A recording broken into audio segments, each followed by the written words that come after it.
Today is the second day of our new journey into the battlefield. We have to win people with love, compassion, affection, and dignity. When we say it's a Vishwa Dharma, it's the universal religion we belong to, first and foremost thing, the essence of that is peace. The peace has to be within to begin with. You have to be peaceful within yourself. If you are not peaceful, if you are playing tricks with your ego, if you are just satisfying yourself saying that you are peaceful, you are sadly mistaken. Peace is to be enjoyed within yourself. It is to be felt within yourself. So do not give wrong satisfactions to yourself. Do not give false notions to yourself. Don't cheat yourself. Peace has to be felt within yourself. And if you are not feeling that, you shouldn't come and ask me, Mother, why am I not feeling? Because I am not going to tell you that's something wrong with you. You have to work it out that you should feel peaceful within yourself. It is not that if you have too much of silence outside, you feel peaceful. The peace has to be within yourself. You have it. Your spirit is absolutely peaceful. Avyagra, without restlessness. There is no restlessness in your spirit. Absolutely peaceful and steady. It is for you to feel it. It is not for anybody else to certify you. This is one thing. Secondly, when I am telling you something, you think I am not telling you. It doesn't register in your brain. You think I am telling it to XYZ but not to you. You are not in it. That's another sign there is no peace. Because there is no peace, there is no registration. Whatever goes into your head, that is going to work out. But what I find that people have concave personalities. Then they receive it. Those who have convex personalities do not register anything. The registration is so poor that whatever I say doesn't have any effect on them. Otherwise, whatever I say is a mantra. It should have direct effect on you, and you should feel that effect, that penetration within you. But as if it is for somebody else, as if it is not for you.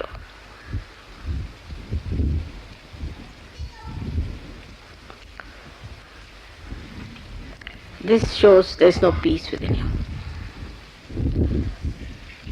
Only the peace within can register whatever is auspicious, whatever is nourishing for your growth. So try to make peace with yourself. Do not fight with yourself. Why should I do it? I am so bad. I should not have done it. All these things you should not do. Try not to fight with yourself, first of all. Then you fight with me. Why am I like this? Why should it be like this with me? Why is it I catch? Why? How am I to answer such a question? It's very aggressive. I think it's very aggressive attitude of many Saj Yogis to come and ask me such a question. Why? Because I can't tell you what's wrong with you. It's not in my culture. You should find yourself what's wrong with you. But it's not what's wrong with you is the problem. What's right with you is the attitude. Whatever is right with you, put your foot on that, establish yourself on that point, and then develop yourself higher. Peace is the keynote, as I said, for universal growth of this religion. It is disturbed by many things. Firstly, as I said, by yourself. You shouldn't have funny ideas about yourself. People have very funny ideas. I see Sahajogis, as soon as they get realization or something better happens to them, they start telling others how to do meditation, how to stand up, how to give bandhan, how to do this and that. It's very, very poor. It's very low level. Try to assimilate within yourself. First grow yourself.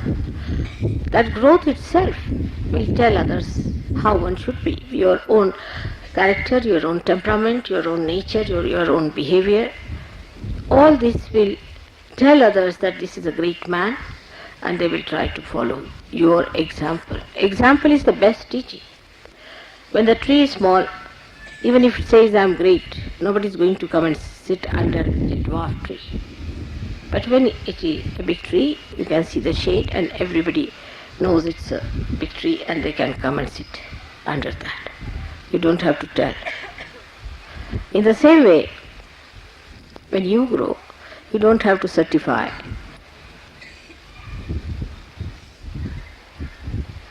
That I am great. It just works. Now the peace within expresses first of all peace with others. That is the first sign of manifestation of peace. Such a person doesn't use harsh words, doesn't use cruel words. But he is also not a person who is ineffective. He is very effective using very sweet and nice words. Maybe he begins by using harsh words, then he mellows down and comes down to a position where he is effective as well as he is very mild and sweet. Such a personality has to be developed outside. So peace with your friends, peace with Sahajogis. If you cannot be peaceful with Sahajogis, then you are no good, absolutely no good. When you meet another Sahajogi, you can't bark like dogs at each other, can you? You leave 3 Sahajogis together, they end up with a big barking system. They can't manage within themselves. If there are 100, then it's all right. But you can't leave 3 and 4 here and there. So the peace should be with your brothers and sisters. They are all born out of my Sahasrara. And nobody has right to insult, to be sarcastic, saying things which are harmful. That's no friendship. That's no friendship. It's a kind of a very subtle enmity that you are carrying on in your hearts. That cannot be forgiveness. If you say sarcastic things to others, you are not in the culture of universal religion. You should be respectful. The more respectable you are to each other, the better it would be. I do not know how to tell you this, but say there's a Sahajogi. You shouldn't call him like as you would call any Tom, Dick and Harry.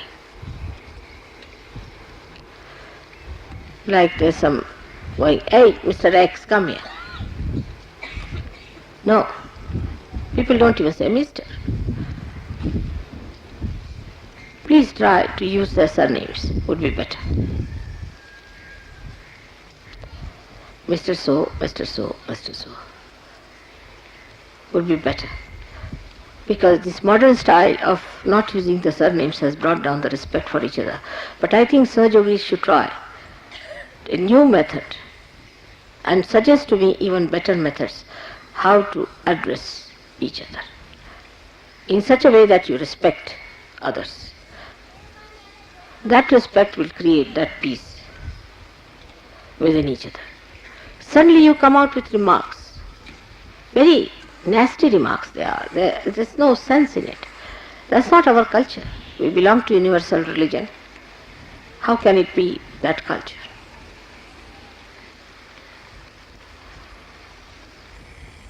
So when you try to be peaceful with your brothers and sisters, try to be extremely respectful.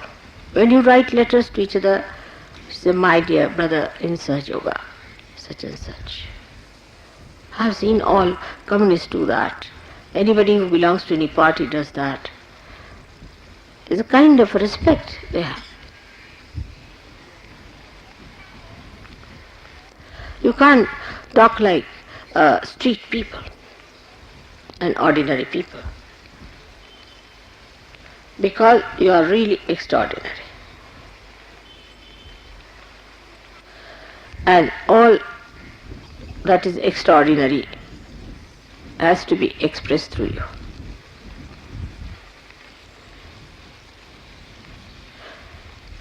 As I am talking to you of this new culture,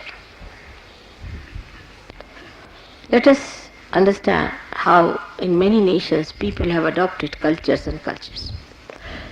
Japan, I know, has been affected very much by modernization, but Zen taught them certain kind of culture in which, supposing you see two Japanese have a car and they break each other's car, then they don't say anything. They come out of the car, one will bow to another, the another will bow to another and get into the car and get out.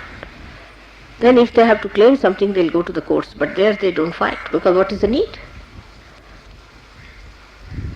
So I asked Japanese, how do you manage? So they said, but what is the need to fight there on the street?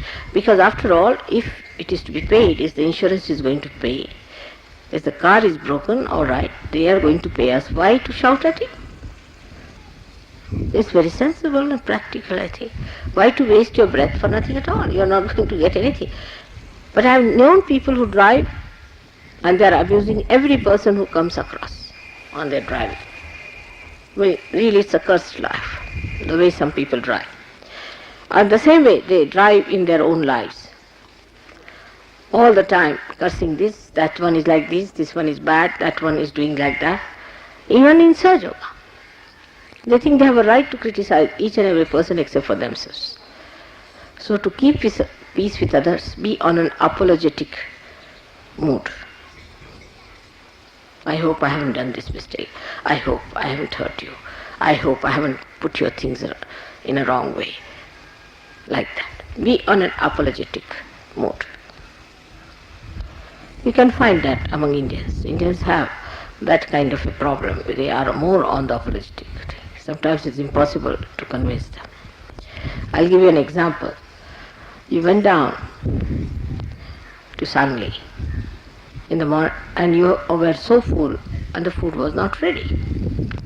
So they said that we cannot have our food because it's late now and it will be later, so better we sleep off. They felt very hurt, They thought that it was their mistake. Now it is registered that we haven't given food to them. It's a horrid thing we have done. And then I had to convince them that they are no way hurt, they are happy that they are not eating, they have had too much of food. No, but still it will be registered in our name that we didn't offer them food and they slept without any food. It was impossible to convince them till the end. They were all the time feeling apologetic. You see, in Indian culture we have something very great. As Japanese, I had told you that we are more on the apologetic style. Never on the aggressive. Never trying to find faults with others, but we find faults in what way we have failed, how we have failed. This is something to be learned from Indians if they have retained their culture at all. Is actually in their blood.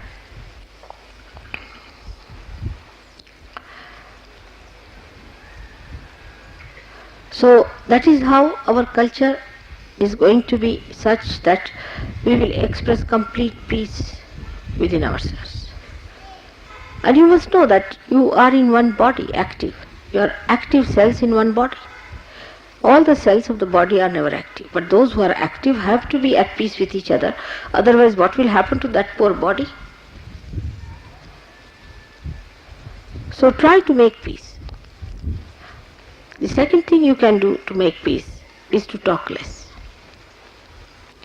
Whenever there's a quarrel or anything, just keep quiet. See, it will have better effect.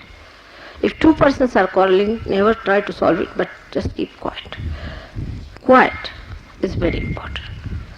More to be silent. But it should not be another extreme like English culture, that they just don't talk, whatever it is. They just don't talk, but they think too much. You must keep quiet with the feeling that may God bless these people some sense.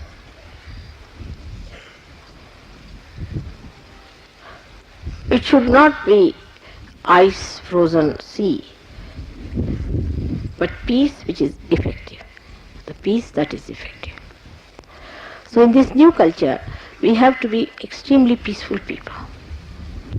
And that peace should be expressed on your faces.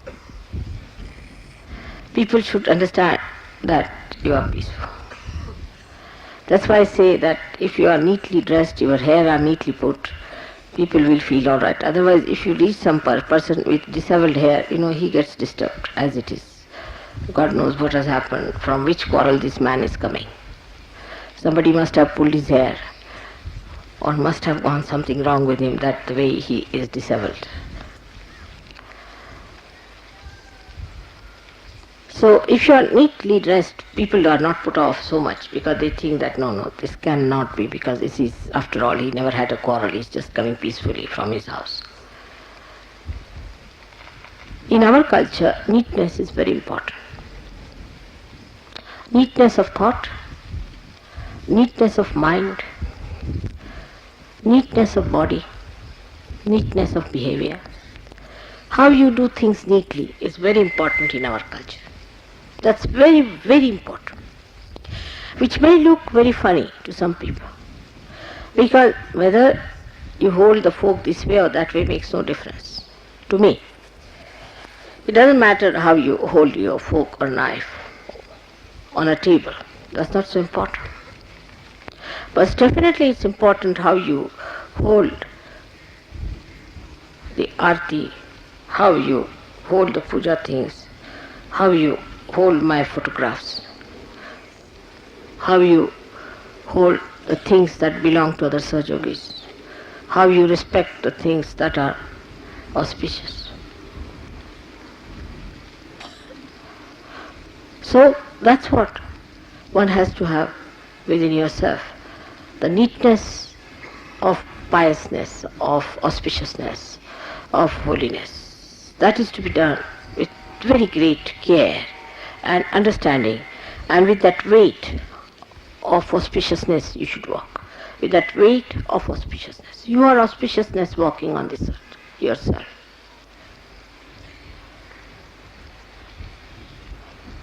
You are peace on this earth. But the way peace is put into this vessel has to be clean, has to be neat, and has to be placed in such a way that nothing spills out.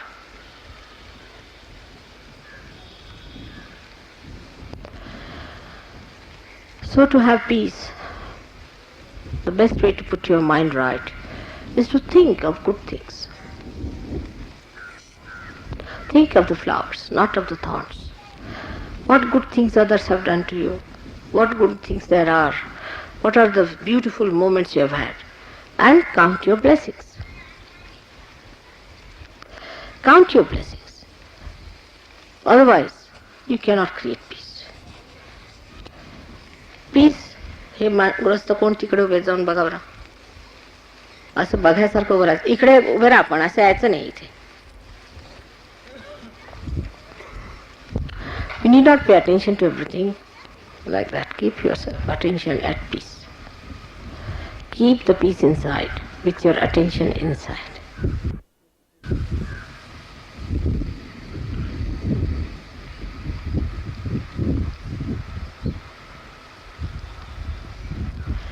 Actually, if you really allow all my words to go inside your brain, I'm sure I'll achieve the results.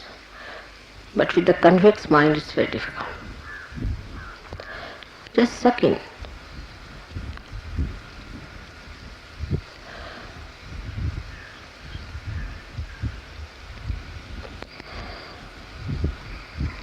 The another aspect of peace is never try to support anything that is boisterous or which is destructive or also destructive. Anything that is destructive is never to be supported. But anybody who is being tortured or aggressed or dominated is to be protected and supported. If you have the strength of peace, you can do it just by standing there. You don't have to fight for your peace. But if it comes to that, a person like Hitler, when he came, people had to fight for their peace.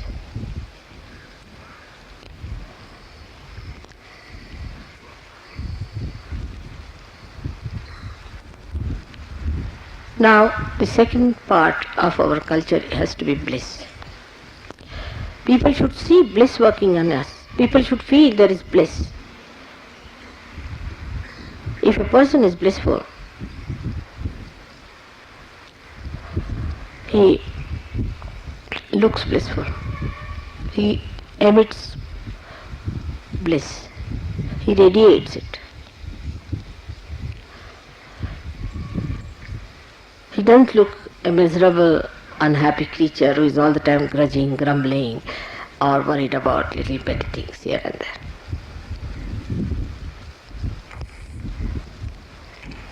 And nobody has right to disturb anybody's bliss. Somebody is in a blissful state, try to copy that person and become that. But people get jealous of such people who are blissful and try to disturb. That's why so many saints were tortured, because they are so blissful and happy people. We have to enjoy our bliss within. That's important. Perhaps you are not aware of the bliss that you have. Not at all aware. Never before there were so many people who got realization. Never before in the history that Adishakti herself came on this earth to solve your problems. Never before that people of very ordinary effort, of very little seeking, of very little understanding, have been given realization like this. It's like sometimes if you see like a stone becoming a diamond suddenly. You can cut a diamond from a diamond. Such blissful state you are in. Tremendous bliss has come. It's so effective. I myself don't know. When I see that, I'm really surprised how it's working. Bliss can only come through gratitude. Only through enlarging your heart with gratitude.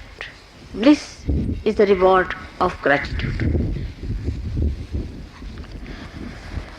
The gratitude which is not just worldly or just spoken lip service, but is from the heart. Is from the heart. gratitude of the heart.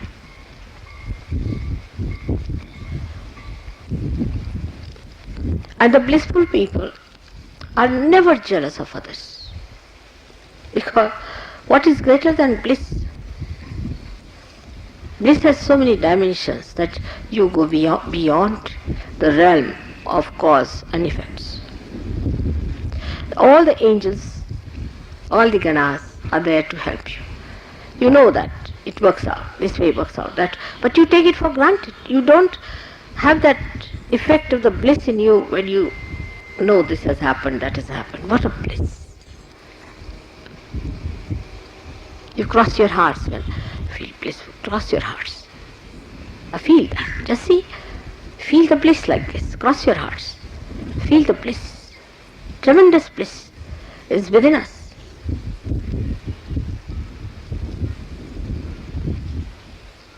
How much it has happened to us that God has been so kind.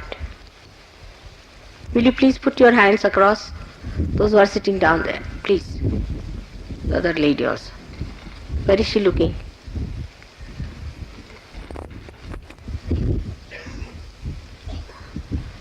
You are sitting on a chair. Must you look at every person who is coming? There's no need.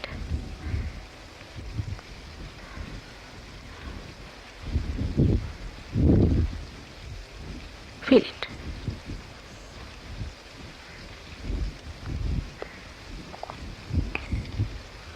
May God bless you. So, this bliss then you find everywhere. In a little thing also you find there is bliss. Zen taught that people, they saw bliss in seeing only a moss, a little bit of moss. And you see the moss and you say, oh God, what a beautiful piece it is. God has created a little moss. And that moss has all the little tentacles. And that bliss. But those who are vain people can never feel bliss. Vanity kills bliss. Ego kills bliss. Once Shivaji was building a huge fort. And there it so happened that he got into ego. He felt, see, because of this work so many people are employed. His Guru Ramdasa appeared on the scene. He himself is the controller of ego because he was the incarnation of Hanumana. So he came and he said, all right, I want you to do one thing for me. He said, yes, sir, what do you want me to do? He said, you break this boulder that is lying here, such a big boulder, bit by bit. So it started breaking when people hit it. And inside came a little stone, which he took up just like a coconut in his hand. And he broke. And there was water, and there was a frog inside.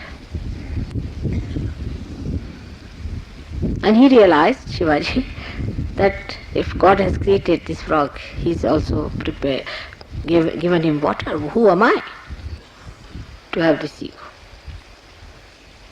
So the bliss came into him that God has provided me with everything. It's just a red carpet treatment for me. What have I done? Nothing. It's so beautiful. How many have got this bliss? Have sympathy for them, have compassion for them, those who do not have. But bliss comes to you through your confidence in yourself. If you have no confidence in yourself, bliss cannot be. And the worst thing against confidence is, then what should I do?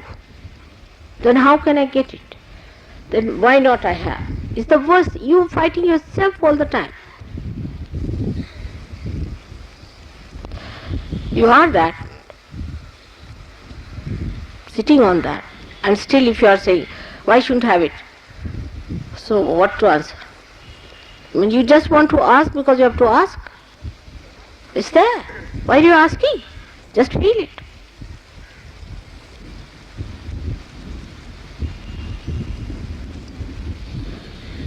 If that works out,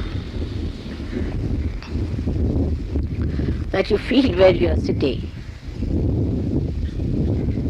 then you'll be surprised that you are at peace with yourself and there is bliss.